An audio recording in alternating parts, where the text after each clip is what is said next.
Soy Elena Sánchez Nogales, jefa del Servicio de Innovación y Reutilización Digital en la Biblioteca Nacional de España.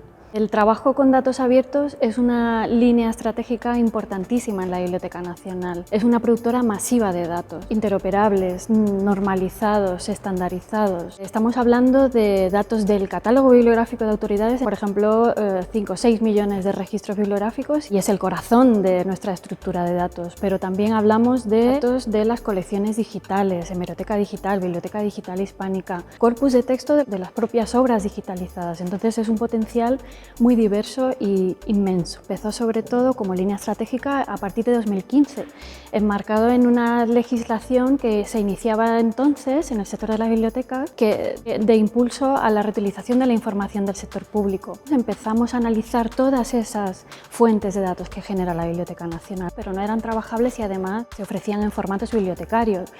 Lo que empezamos a hacer entonces fue transformarlos a otros formatos no bibliotecarios y además abiertos y reutilizables. CSV, JSON, XML, ODS, TXT. Hicimos un análisis de todos esos datos, creamos datasets y los publicamos en la plataforma de datos abiertos del sector público que es DatosGov. Más adelante creamos una instalación propia para gestionar los casi 300 conjuntos de datos que creamos en ese inicio y para dar acceso específico y distintas vías de consulta. Y ahora estamos en proceso de reconfigurar todo ese ecosistema de datos que ofrecemos y permitir su consulta vía API y otras formas que también obliga la ley a que pongamos a disposición pública. ¿Qué nos ha enseñado todo este trabajo, este cambio de perspectiva? Una nueva mirada sobre el catálogo bibliográfico, ¿no? También es un recurso de información en sí mismo. Tenemos muchos proyectos interesantes en colaboración con el ámbito de la investigación para hacer análisis lingüístico a gran escala en las distintas lenguas cooficiales. Por ejemplo, estamos creando casos de uso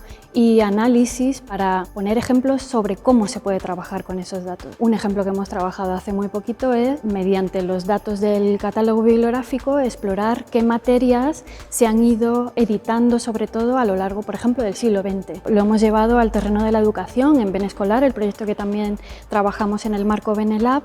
Estamos creando un taller sobre datos para mostrar cómo se pueden trabajar con estos datos, cómo analizar los sesgos que inevitablemente contienen, cómo se puede crear desde el uso creativo pero también crítico de la tecnología, ¿no? Que permite crear visualizaciones, gráficas. Fácilmente pone en contacto la producción editorial bibliográfica de nuestro país pues, con fenómenos culturales, sociales, y es muy interesante hacer esos análisis. Las bibliotecas tienen aún mucho que decir en estos grandes ecosistemas de datos hoy y en el futuro.